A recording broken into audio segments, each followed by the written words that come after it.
नमस्कार। आज हम राजस्थान के डीडवाना कुचामन जिले में एक गांव है मारोट, वहाँ की कहानी पर थोड़ी गहराई से बात करेंगे। जी। वहाँ पानी की बहुत दिक्कत है और उसको लेकर एक आप कह सकते हैं जमीनी आंदोलन चल रहा है। ये जानकारी हमें हाल की कुछ रिपोर्ट से मिली है, करीब 7 सितंबर 2025 के आसपास की। हाँ, और ये दिलचस्प इसलिए है क्योंकि ये सिर्फ पानी की कमी का मामला नहीं लग रहा, ये उससे कहीं ज्यादा गहरा है। अच्छा। जी, गांव वाले अनिश्चितकालीन धरने पे बैठे हैं और उनकी सीधी मांग है भी हमें बुनियादी सुविधाएं दो और जो सरकारी वादे हैं उन्हें पूरा करो। तो आज हमारी कोशिश यही रहेगी कि समझे कि मारोट के लोगों की असम में दिक्कतें क्या हैं, उनकी मांगे क्यों इतनी जरूरी हो गई, प्रशासन का रवैया वो क्या है और ये स्थिति इतनी गंभीर कैसे हो गई कि लोगों को ऐसे धरने पर बैठना पड़ा। बिल्कुल। ऐसा लगता है कि बात सिर्फ पानी की किल्लत से आगे बढ़ गई है, शायद व्यवस्था की नाकामी तक। बिल्कुल सही कहा आपने। पानी तो देखिए जीवन की सबसे पहले जरूरत है और जब उसी के लिए गांव वालों को दिन रात बैठना पड़े अनिश्चितकालीन धरने पर, तो ये वाकई सोचने पर मजबूर करता है कि आखिर गड़बड़ कहाँ है। हाँ, तो चलिए इसी को आज समझने की कोशिश करते हैं। सबसे पहले ये जो विरोध प्रदर्शन है ये किस शक्ल में हो रहा है? आपने बताया कि धरना अनिश्चितकालीन है, कहाँ पर हो रहा है ये सब? जी, ये धरना मारोट गांव का जो मुख्य बाजार है, वहाँ गोपीनाथ जी का मंदिर है, उसके ठीक सामने चल रहा है। अच्छा। और जैसा आपने कहा अनिश्चितकालीन है, मतलब उनका कहना है जब तक मांगे पूरी नहीं होंगी हम यहीं रहेंगे। और रिपोर्ट्स के हिसाब से 7 सितंबर तक तो 6 दिन हो चुके थे इसे चलते हुए। 6 दिन? और इसमें लोग कौन शामिल हैं? मतलब क्या कुछ गिने चुने लोग हैं या पूरा गांव साथ है? नहीं, इसमें जो बात सामने आ रही है वो ये कि पूरे गांव की भावना इससे जुड़ी है। खास तौर पर जैन समाज का इसे पूरा समर्थन मिला हुआ है और बड़ी संख्या में महिलाएं भी हैं, पुरुष भी हैं, दोनों ही भरने में शामिल हो रहे हैं। तो ये दिखाता है कि मुद्दा किसी एक वर्ग का नहीं बल्कि पूरे समुदाय की चिंता है। ये तो साफ है कि लोग कितने गंभीर हैं इस बार। और मैंने सुना कि कोई चेतावनी, कोई अल्टीमेटम जैसा भी दिया गया है। हाँ बिल्कुल, स्थिति की गंभीरता शायद इसी से पता चलती है। गांव वालों ने प्रशासन को एक तरह से अल्टीमेटम ही दिया है। क्या कहा है उन्होंने? उन्होंने कहा है कि अगर 12 सितंबर तक उनकी 7 मांगे हैं वो नहीं मानी जाती तो फिर 13 सितंबर से गांव के एक जाने माने समाज सेवी हैं मनोज गंगवाल, वो आमरण अनशन शुरू कर देंगे। आमरण अनशन? अरे तो बहुत बड़ा कदम है। जी हाँ, मतलब भूख हड़ताल जब तक की मांगे पूरी ना हो। इससे पता चलता है कि गांव वाले कितने हताश भी हैं और शायद कितने दृढ़ निश्चयी भी हो चुके हैं। लेकिन सवाल यही उठता है कि आखिर ये नौबत आई क्यों? क्या मारोत में पानी की समस्या कोई नहीं है, अचानक पैदा हुई है? मामला सिर्फ पानी की कमी का नहीं है, असल मुद्दा है सरकार की अपनी ही योजनाएं, जैसे हर घर जल योजना है जिसका इतना जिक्र होता है। बिल्कुल। और जल संरक्षण के जो कार्यक्रम हैं, इनको जमीन पर उतारने में जो नाकामी है ये उसका नतीजा है। योजनाएं तो हैं, कागज पर तो दिखती हैं, लेकिन गांव वालों तक उनका फायदा पहुंच ही नहीं रहा। अच्छा, मतलब योजनाएं मौजूद हैं, शायद उनके लिए पैसा भी आता हो, लेकिन उनका असर गांव में नहीं दिख रहा। ये तो बड़ी अजीब बात है। यही तो समस्या की जड़ लग रही है। इसे हमें प्रशासनिक जवाबदेही के बड़े सवाल से जोड़कर देखना होगा, जिसे अंग्रेजी में एडमिनिस्ट्रेटिव अकाउंटेबिलिटी कहते हैं। हाँ। गांव वाले सरकार से कोई नई चीज थोड़ी मांग रहे हैं, वो तो बस ये कह रहे हैं कि भाई जो वादे आपने किए हैं, जो योजनाएं आपने बनाई हैं, उन्हें ठीक से लागू तो करो।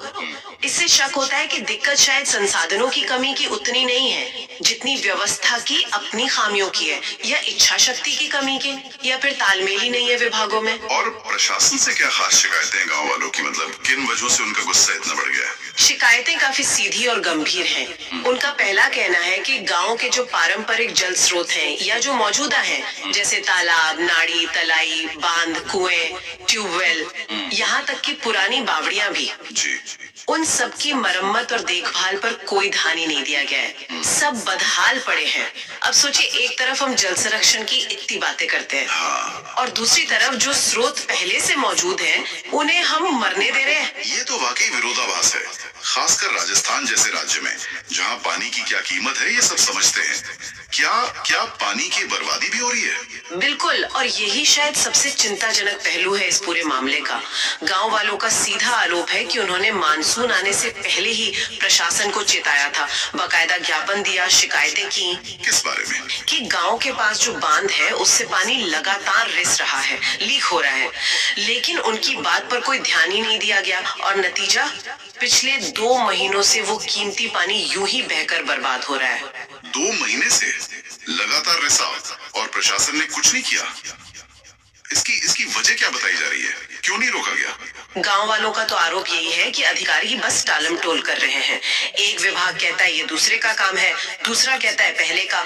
सिंचाई विभाग कह रहा है ये नरेगा देखेगा, नरेगा वाले कह रहे हैं ये हमारा काम नहीं। इस खींचतान में हुआ क्या? नतीजा सिफर, पानी बहता जा रहा है और जल संरक्षण की बातें वो बस बातें ही रह गईं। ये तो कमाल की बात है भाई। अधिकारी जो शायद मीटिंगों में, सेमिनारों में जल संरक्षण और वाटर हार्वेस्टिंग पर लंबे लंबे भाषण देते होंगे, हाँ बिल्कुल, वो जमीन पर एक मामूली लीक तक नहीं रुका पा रहे हैं। गांव वाले क्या कह रहे हैं इस पर? उनका क्या रिएक्शन है? गांव वाले तो जाहिर है बेहद नाराज हैं। उनका साफ कहना है कि ये अधिकारी सरकारी योजनाओं की धज्जियां उड़ा रहे हैं। एक तरफ करोड़ों रुपए खर्च करने के दावे होते हैं जल संरक्षण पर, और दूसरी तरफ सामने बहते हुए पानी को रोकने के लिए कोई फैसला तक नहीं लिया जा रहा। यही जो उदासीनता है, यही लोगों को आंदोलन करने पर मजबूर कर रही है। ये प्रशासनिक उदासीनता तो है ही, जैसा आप बता रही हैं, लेकिन क्या इस बहते पानी और इस जर्जर बांध से कोई खतरा भी है? खतरा तो बहुत बड़ा है और शायद यही गांव वालों की चिंता का सबसे बड़ा कारण भी है। इस वक्त बताया जा रहा है कि ये जो बांध है, जिसे नरेगा और सिंचाई विभाग ने मिलकर बनाया था, हाँ। उसकी हालत बहुत ही खस्ता है। वो इतना कमजोर हो चुका है कि गांव वालों को डर है कि ये कभी भी टूट सकता है। बांध टूट सकता है, और ये बाप रे, ये तो बहुत ही भयानक स्थिति है। क्या ऐसा पहले भी कभी हुआ है मारोट में या आसपास? जी हाँ, रिपोर्ट्स में इस बात का जिक्र है कि करीब 4 साल पहले भी रात के समय एक दूसरा बांध टूट गया था। अच्छा। गनीमत ये रही कि वो रात का वक्त था, तो कोई इंसान या जानवर उसकी चपेट में नहीं आया, कोई जनहानि नहीं हुई। लेकिन हादसा तो हुआ था और लगता है उस घटना से भी कोई सबक नहीं सीखा गया। और अब ये जो कमजोर बांध है, इससे क्या खतरा है? क्या ये आबादी वाले इलाके से दूर है? नहीं, यही तो सबसे बड़ी चिंता की बात है। इस बांध के पास से होकर एक रास्ता गुजरता है और उस रास्ते का इस्तेमाल रोजाना हजारों स्कूली बच्चे करते हैं। क्या स्कूली बच्चे? हाँ, स्कूल आने जाने के लिए उन्हें उसी रास्ते से गुजरना पड़ता है। अब आप जरा सोचिए, अगर दिन के समय जब बच्चे वहाँ से गुजर रहे हों, तब बांध में कोई दरार आ जाए या वो टूट जाए तो क्या हो सकता है? हे भगवान, ये तो वाकई डरावना है। और जिस दिन की ये खबरें हैं, यानी 7 सितंबर की, उस रात को तो वहाँ कोई मेला भी था शायद। बिल्कुल सही पकड़ा आपने। 7 सितंबर की रात को उसी बांध के पास शिव मेले का आयोजन था, जिसमें हजारों लोगों की भीड़ जुटने की उम्मीद थी। तब तो खतरा और भी ज्यादा था। हाँ, सोचिए, अगर मेले के दौरान बांध को कुछ हो जाता तो स्थिति कितनी भयावह हो सकती थी, इसका अंदाजा लगाना भी मुश्किल है। गांव वाले यही सवाल उठा रहे हैं बार बार। क्या प्रशासन किसी बड़ी अनहोनी का इंतजार कर रहा है? क्या कोई बड़ा हादसा होने के बाद ही उनकी नींद खुलेगी? ये सवाल तो पूरी व्यवस्था पर उंगली उठाता है। क्या हमारी सरकारी मशीनरी हमेशा हादसा होने के बाद ही जागती है? मतलब प्रोएक्टिव होने के बजाय हमेशा रिएक्टिव, पहले से खतरे को भांपकर कदम क्यों नहीं उठाए जाते? कारण है, जबकि जरूरत है सक्रिय यानी प्रोएक्टिव गवर्नेंस की। और अगर हम इसे थोड़ा और बड़े नजरिए से देखें तो ये सवाल खड़ा होता है कि क्या हमारे देश में जो बुनियादी ढांचा है, इंफ्रास्ट्रक्चर, उसका रखरखाव, उसकी सुरक्षा, क्या ये वाकई में प्राथमिकता है, या फिर हम बस कागजी कार्रवाई और योजनाओं के ऐलान तक ही सीमित रह जाते हैं? लेकिन इस पूरी निराशाजनक तस्वीर में क्या कोई उम्मीद की किरण भी है? मतलब क्या प्रशासन में सभी लोग ऐसे ही उदासीन हैं, या कहीं से कोई आवाज उठ रही है? नहीं, और यही इस मामले का एक बहुत दिलचस्प पहलू है। प्रशासन के अंदर से ही इस आंदोलन को एक बड़ा और कह सकते हैं अप्रत्याशित समर्थन मिला है। अंदर से कैसे? मारोट की जो प्रशासक है सारिका बाबिल, उन्होंने सार्वजनिक तौर पर पब्लिकली गांव वालों की मांगों को जायज ठहराया है। अच्छा, गांव की प्रशासक खुद मान रही है कि मांगे सही है। ये तो बड़ी बात है। हाँ, ये बहुत बड़ी बात है।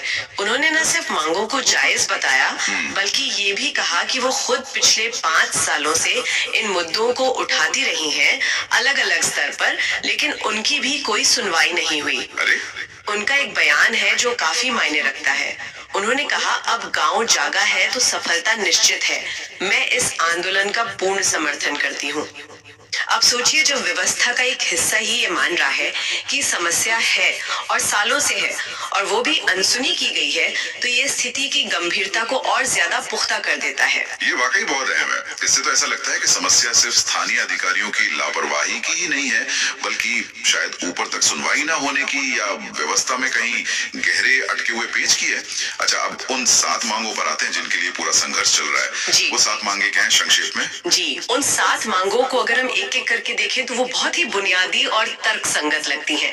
पहली मांग तो यही है कि हर घर जल योजना, जिसका लक्ष्य हर ग्रामीण घर तक नल से पानी पहुंचाना है, और जल संरक्षण योजना, इन दोनों को सही मायनों में गांव में लागू किया जाए। मतलब सिर्फ कागजों पर नहीं, जमीन पर उनका असर दिखे। ठीक है, पहली मांग योजनाओं के सही कार्यान्वयन की।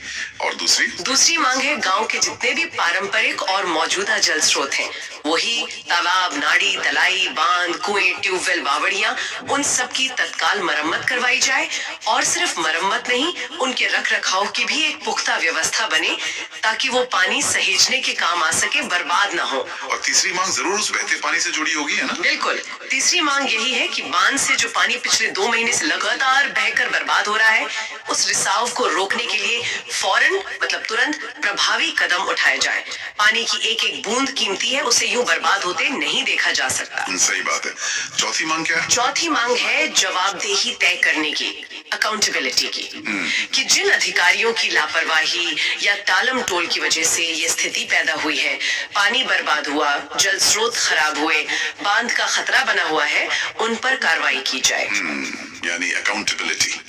और पांचवी मांग है कि मारोट गांव के लिए कोई जल योजना है जो सालों से लंबित पड़ी है, अटकी हुई है, उसे जल्द से जल्द पूरा करके लागू किया जाए। हो सकता है कोई पुरानी पाइपलाइन योजना हो या ऐसा ही कुछ जो फाइलों में कहीं दबा पड़ा है। ठीक है। छठी मांग है कि जब तक ये स्थायी समाधान नहीं होते, तब तक पीने के पानी और दूसरी जरूरतों के लिए वैकल्पिक स्रोतों की व्यवस्था की जाए, जैसे शायद टैंकरों से पानी की सप्लाई हो या कोई और अस्थायी इंतजाम किया जाए। और आखिरी सातवीं मांग है कि गांव के स्तर पर एक जल प्रबंधन समिति का तुरंत गठन किया जाए, ताकि गांव के लोग खुद अपने जल संसाधनों की देखरेख और प्रबंधन में एक सक्रिय भूमिका निभा सकें। ये एक तरह से विकेंद्रीकरण और कम्युनिटी पार्टिसिपेशन की मांग है। अगर इन 7 मांगों को हम देखें तो ये तो किसी भी गांव की, बल्कि किसी भी इंसान की बुनियादी जरूरतें लगती हैं। पीने का साफ पानी, अपने जल स्रोतों का रखरखाव, सरकारी योजनाओं का सही अमल और थोड़ी जवाबदेही। इसमें कुछ भी गैर वाजिब तो नहीं लग रहा? आप बिल्कुल सही कह रहे हैं। ये मांगे सीधे तौर पर लोगों के जीने का अधिकार, राइट टू लाइफ, और पानी के अधिकार, राइट टू वाटर से जुड़ी हुई हैं। ये शासन की विफलता को भी उजागर करती है कि योजनाएं होने के बावजूद जमीनी स्तर पर लाभ क्यों नहीं मिल रहा। और ये नागरिक कार्रवाई, सिटीजन एक्शन की जरूरत को भी रेखांकित करती है कि जब व्यवस्था विफल होती है तो लोगों को खुद आगे आना पड़ता है। यहाँ एक बड़ा सवाल खड़ा होता है कि आखिर ऐसी नौबत आए ही क्यों? हाँ, वही सवाल। जब योजनाएं बनी है, शायद उनके लिए पैसा भी आवंटित होता हो, तो फिर जमीन पर काम क्यों नहीं होता? कहाँ अटक जाता है सब कुछ? ये पहेली है। और इन मांगों को लेकर गांव वालों का जज्बा कैसा है? मतलब इतने दिन धरने पर बैठे हैं, क्या उनमें कोई थकान या निराशा दिख रही है, या वो पूरी तरह डटे हुए हैं? नहीं, रिपोर्टों से तो यही लगता है कि गांव वाले पूरे संकल्प के साथ डटे हुए हैं। उनके नारों में ये साफ झलकता भी है, जैसे नारे लग रहे हैं, अब नहीं झुकेंगे, अब संघर्ष होगा निर्णायक, अब आर पार की लड़ाई। उनका निश्चय बहुत मजबूत लग रहा है। ये दृढ़ निश्चय ही शायद उनकी सबसे बड़ी ताकत है इस समय। हाँ, बिल्कुल। और ये जो धरना स्थल है, वो सिर्फ एक विरोध प्रदर्शन की जगह नहीं रहा, बल्कि वो एक तरह से सामुदायिक एकजुटता का केंद्र बन गया है। अच्छा? लोग साथ आ रहे हैं, एक दूसरे का हौसला बढ़ा रहे हैं। अच्छा? यहाँ तक कि रात में वहाँ भजन संध्या का आयोजन भी किया गया। भजन संध्या धरने पर? हाँ, और मकसद क्या था? प्रशासन और सरकार को सद्बुद्धि देने की प्रार्थना करना, ये अपने आप में दिखाता है कि लोग किस तरह अपनी सांस्कृतिक और आध्यात्मिक मान्यताओं को भी अपने इस संघर्ष से जोड़ रहे हैं। ये वाकई दिलचस्प है कि कैसे पानी जैसी एक बुनियादी जरूरत का संकट जो है वो पूरे समुदाय को इस तरह एक साथ ला सकता है, उन्हें संगठित कर सकता है। बिल्कुल, और गांव वाले इसे सिर्फ पानी की लड़ाई नहीं मान रहे हैं, वो इसे गांव के भविष्य की लड़ाई कह रहे हैं। भविष्य की लड़ाई। हाँ, क्योंकि उनका कहना है कि पानी नहीं होगा तो खेती कैसे होगी, पशुधन कैसे बचेगा और आखिरकार गांव का अस्तित्व ही खतरे में पड़ जाएगा। तो ये उनके लिए अपने वजूद को बचाने की लड़ाई बन गई है। तो हमने मारोट की इस पूरी कहानी को कई पहलुओं से देखा, समझा कि कैसे पानी का एक संकट प्रशासनिक उदासीनता और व्यवस्था की कुछ खामियों से जुड़कर एक बड़े आंदोलन का एक बड़े विरोध का रूप ले लेता है। हाँ, अगर हम इसे समेटे तो कह सकते हैं कि ये मामला साफ तौर पर दिखाता है कि जब प्रशासन पानी जैसे जीवन के लिए इतने जरूरी मुद्दे पर निष्क्रिय हो जाता है या विफल रहता है तो समुदाय को मजबूरन उठ खड़ा होना पड़ता है। और वो सिर्फ मौजूदा सरकारी योजनाओं को लागू करने की मांग नहीं कर रहे हैं, बल्कि वो उस उपेक्षित बुनियादी ढांचे जैसे वो खतरनाक और कमजोर बांध से पैदा हुए जान के जोखिम का भी सामना कर रहे हैं। और ये विरोधाभास भी कितना साफ है कि नीतियां बनती हैं, योजनाएं बनती हैं, शायद पैसा भी खर्च होता है कागजों पर, लेकिन जमीन पर नतीजा या तो शून्य होता है या इतना खराब कि लोगों को अपनी जान जोखिम में डालकर सड़कों पर उतरना पड़ता है। निश्चित रूप से ये नीति बनाने वालों और उसे लागू करने वालों के बीच की खाई को दिखाता है, या यूं कहें कि नीति का जो इरादा होता है, पॉलिसी इंटेंट, और जो जमीनी हकीकत है, ग्राउंड रियलिटी, उसके बीच की गहरी खाई को उजागर करता है। और ये सिर्फ मारोट की कहानी नहीं है, शायद देश के कई हिस्सों में कमोबेश यही स्थिति होगी। तो आखिर में सवाल यही उठता है कि इसका क्या मतलब है। मारोट का ये मामला तो एक खास जगह का है, एक विशिष्ट स्थानीय विरोध है, लेकिन ये हमें सोचने पर मजबूर करता है कितनी बार ऐसा होता है कि जब आधिकारिक व्यवस्थाएं, सरकारी तंत्र लोगों की बुनियादी जरूरतें पूरी करने में नाकाम रहती हैं, तो लोगों की आपसी एकजुटता, उनका अपना संघर्ष ही आखिरी उम्मीद बनकर रह जाता है, भले ही कागज पर योजनाएं मौजूद हों, फंड भी आवंटित हों। और ये स्थिति संसाधन प्रबंधन, खासकर पानी जैसे कीमती और सीमित संसाधन के प्रबंधन में नीतिगत इरादों और जमीनी हकीकत के बीच जो ये बढ़ता हुआ फासला है, उसके बारे में क्या गंभीर सवाल खड़े करती है। ये एक ऐसा विचार है जो शायद हमें अपने साथ लेकर जाना चाहिए और सोचना चाहिए कि इस खाई को पाटने के लिए आखिर क्या किया जा सकता है, कैसे व्यवस्था को ज्यादा जवाबदेह और प्रभावी बनाया जा सकता है।